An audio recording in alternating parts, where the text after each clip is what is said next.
नमस्कार, मैं शंभू कुमार सिंह और आप देख रहे हैं नेशनल दस्तक। कुछ बड़ी खबरें आपको बताना चाह रहा हूं। चाइना को लेकर जिस तरह से भारत और चीन के बीच विवाद है, जिस तरह से भारत को जो विदेश नीति थी वो बिल्कुल अलग थलग पड़ गया है, वो चिंता का विषय है। लेकिन इस पर ही बात करेंगे। और आईओसी जो इस्लामिक ऑर्गेनाइजेशन है जिसमें मुस्लिम कंट्री हैं, उन्होंने एक बड़ा कदम उठाया है, उस पर भी बात करेंगे। और भारत के जो रक्षा मंत्री हैं वो रूस गए हैं। रूस स्ट्रेटजिक पार्टनर है, भारत का सबसे भरोसेमंद दोस्त है। लेकिन हमारे जो प्रधानमंत्री थे वो पिछले 6 साल में 60 देश घूमे, लेकिन रूस को लेकर क्या बातचीत हुई उस पर भी बात करेंगे। और सेना का किस तरह से राजनीतिक फायदा उठा रहा है, उस तरह से किस तरह से लोग गुस्से में है, उस पर भी बात करेंगे। तो सबसे पहले बात सेना को लेकर, जिस तरह से प्रधानमंत्री नरेंद्र मोदी ने बिहारी सब ट्वीट किया था, खासकर बिहार रेजिमेंट के जो जवान थे वो लड़ने गए थे, वो बिहार रेजिमेंट था। लेकिन बिहार रेजिमेंट का ये मतलब नहीं होता कि उसमें सिर्फ बिहारी जवान हो।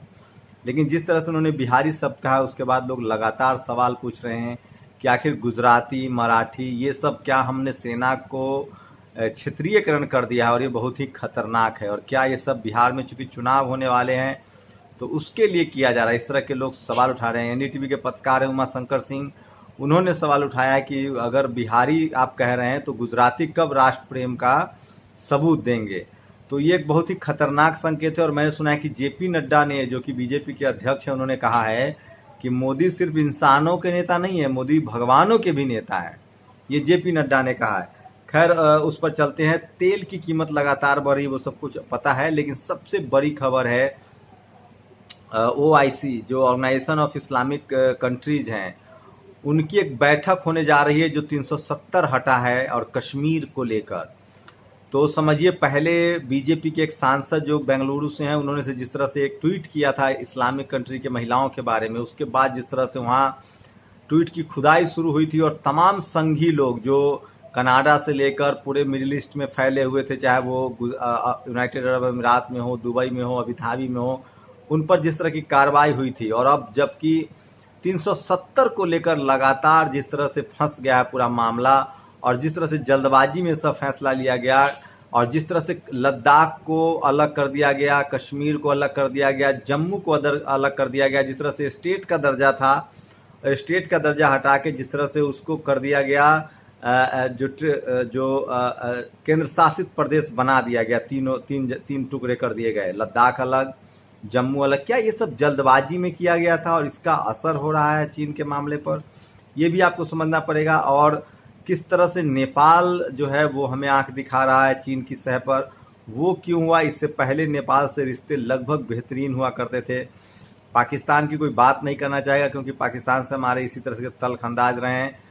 तो सवाल होता है कि ट्रंप ने भी जो मुंह खोला है, जो इनके बहुत करीबी दोस्त माने जाते हैं, ट्रंप ने जो कहा है कि भारत और चीन के बीच विवाद है और हम दोनों देशों से बात करें, लेकिन वो न्यूट्रल रहने की कोशिश कर रहा है, बिजनेस माइंड की बात कर रहा है। तो विदेश से कोई भी ऐसा कंट्री सामने नहीं आया जो खुलकर कहे कि हम भारत के साथ हैं। लेकिन चूंकि हमें अपने देश की सेना पर भरोसा है, हमारी अपनी व्यवस्था पर भरोसा है। लेकिन सवाल तो एक पैदा होता है कि क्या पिछले 6 साल में जो हमारी विदेश नीति रही है वो फेल हो गई है। और हमने, कई लोग एक्सपर्ट हैं, उन्होंने लिखा है कि मोदी सरकार ने दुश्मनों को दोस्त बनाने में ज़्यादा समय बर्बाद किया और जो दोस्त थे उनको तवज्जो ही नहीं दी थी और वो भी दुश्मन बन गए। रसिया को लेकर बहुत तवज्जो नहीं दी गई, नेपाल को बहुत तवज्जो नहीं दी गई, भूटान को बहुत तवज्जो नहीं दी गई, और अमेरिका और उसके बाद चाइना से इनका बेहद लगाव था। 18 बार इनकी मुलाकात हो चुकी थी चाइना प्रमुख से। तो ये कहीं ना कहीं सवाल खड़ा करता है। और एक तरफ आप भारत में जो संघी लोग हैं वो कंपनियों पर जाकर ताले मार रहे हैं, वहीं JWM एक कंपनी है, कार कंपनी, उसने 100 करोड़ इन्वेस्टमेंट करेगा भारत में, $100 करोड़, उसको लेकर उसकी जो है वो बैठक हुई है। तो आप समझ सकते हैं कि किस तरह से भारत जो है वो चाइना वाले मसले को लेकर अलग थलग पड़ता दिख रहा है। और अब चूंकि रक्षा मंत्री विदेश गए हैं तो उनसे बहुत उम्मीदें हैं, लेकिन कहीं ना कहीं सवालों के घेरे में सरकार है, सरकार की पॉलिसी है। यहाँ तक कि सुब्रमण्यम स्वामी लगातार सवाल उठा रहे हैं और जो लोग विपक्ष लगातार सवाल पूछ रहा है और जो लोग विपक्ष को लेकर हमलावर हैं, कह रहे हैं कि राष्ट्रद्रोह है, जब मुश्किल वक्त में सरकार के साथ खड़ा होना चाहिए, यही बीजेपी 2013 तक राष्ट्रपति के यहाँ तक ज्ञापन देने गई थी यही चीन के मामले को लेकर। मनमोहन सिंह ने भी एक चिट्ठी जारी की है, उन्होंने कहा है कि किस तरह से विदेश नीति का जो मसला है, प्रधानमंत्री को कोई ऐसा बयान नहीं देना चाहिए जिससे दुश्मन देश को फायदा हो। जिस तरह से प्रधानमंत्री ने कहा था कि कोई घुसपैठ नहीं हुई, जिस तरह से उन्होंने कहा था कि कोई हमारी चौकी नहीं छीनी गई, उसी का इस्तेमाल जो अब है वो चाइना मीडिया कर रहा है और वो दुनिया को बता रहा है कि हमने ऐसा कुछ किया ही नहीं है। खुद भारत के प्रधानमंत्री कह रहे हैं हमारे 20 जवान शहीद हुए हैं, ये सच्चाई है, ये बहुत बड़ी सच्चाई है। हमें अपने जवानों पर भरोसा है। ये सच है कि वो शहीद होने से पहले उन्होंने न जाने कितनों को शहीद किया होगा चाइनीज सैनिकों को, लेकिन सवाल होता है कि हमारे जवान शहीद क्यों हुए, किसकी गलती थी, कहाँ गलती हुई है, किसकी फेलियर है।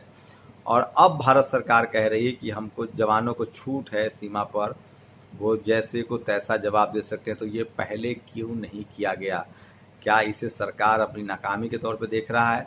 और जिस तरह से पहले बीजेपी की राजनीति को लेकर लगातार लोग सवाल उठा रहे हैं कि क्या बिहार चुनाव को लेकर इस तरह से किया जा रहा है, बिहार चुनाव को लेकर जो ट्वीट आए हैं प्रधानमंत्री के बिहार के सैनिकों की शहादत को लेकर, वो भी कहीं ना कहीं सवालों के घेरे में है। और लोग सवाल उठाने लगे कि क्या अब जो है सेना को भी रीजनल स्तर पे बांटा जा रहा है और क्या सेना जो है उसको भी पूरी तरह से बांट दिया गया है। तो ये एक बड़े सवाल हैं जो लोग पूछ रहे हैं और ये बहुत तमाम सवाल है जो सोशल मीडिया पर पूछा जा रहा है। ये आपको टेलीविज़न अखबार में ये सब सवाल आपको नहीं मिलेगा। और मीडिया पर भी मैं कुछ बात करूंगा, आपको कुछ खबरें भी बताऊंगा, लेकिन सवाल ये है कि क्या सेना के बहाने सरकार फिर से चाहे वो राजनीति कर रही है और बिहार चुनाव को देकर बताती है। ये बात जरूर है कि बीजेपी की जब भी सरकार आती है इस तरह की चीज़ें होती हैं, इससे शक तो पैदा होता है। चाहे वो वाजपेयी के समय करगिल हो, संसद पर हमला हो, या जिस तरह से आतंकवादियों को छोड़ा गया काबुल ले जाकर अफगानिस्तान, वो हो, उसके बाद अभी 2019 के चुनाव में जिस तरह से पुलवामा हुआ था, वो कहीं ना कहीं सवाल पैदा करता है। तो बीजेपी क्या हिंदू मुस्लिम और सेना के नाम पर राजनीति करती है, इससे लोग नाराज हैं।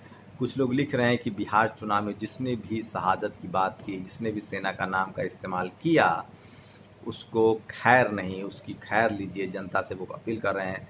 और देश को बांटने का काम किया जा रहा है। सेना पूरे देश की होती है, सेना पर हर नागरिक को फक्र होता है, लेकिन बिहार, यूपी, बिहारी कहना ये कितना जायज़ है? आप लोग को क्या लगता है, क्या ये सरकार सेना को भी बांटने में जुटी है और सेना को रीजनल स्तर पर आइडेंटिफाई करना, पहचान करना, बिहारी, उत्तर प्रदेश, मराठी, बंगाली, ये क्या सही है?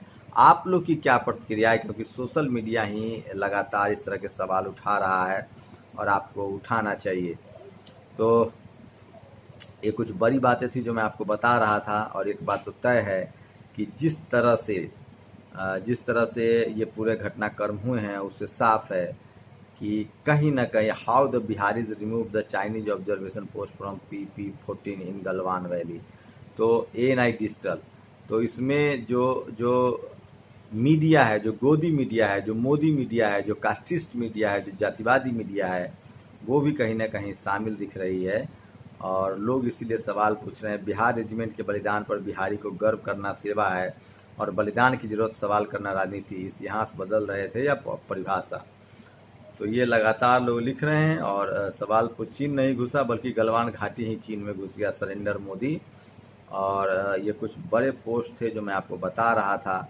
और ये देखिए किस तरह से लिखा है उमाशंकर सिंह ने, भारतीय सेना को बिहारी लिखवाना और अगर देश और सेना का अपमान नहीं तो गुजराती कब बहादुरी दिखाएंगे, ये पूछना किसी समुदाय का अपमान कैसे हो सकता है?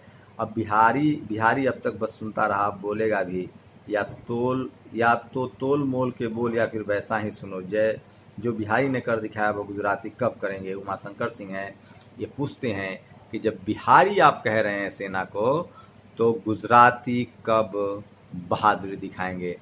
तो क्या एक खतरनाक संकेत की तरफ सरकार बढ़ रही है? पहले हिंदू मुस्लिम, फिर जातियों में लोगों को बांटना, और अब क्या सेना को भी राज्यों के नाम पर बांटा जा रहा है? क्या ये बड़ी चूक है या बड़ी साजिश है? या ये जानबूझकर किया जा रहा है? आप लोग की क्या प्रतिक्रिया है? क्योंकि आपकी प्रतिक्रिया ज़्यादा अहम है कि आप कैसे सोच रहे हैं, इस देश की जनता कैसे सोच रही है, नागरिक कैसे सोच रहे हैं। अपनी प्रतिक्रिया जरूर दीजिए। शुक्रिया। नेशनल दस्तक की आपसे गुजारिश है कि अगर इसको बचाना चाहते हैं तो नेशनल दस्तक को सब्सक्राइब करने के लिए रेड कलर के सब्सक्राइब बटन को दबाएं, फिर बेल आइकन की घंटी दबाएं। नेशनल दस्तक को बचाने के लिए बहुत जरूरी है कि हर खबर को शेयर करें, लाइक करें, कमेंट जरूर करें।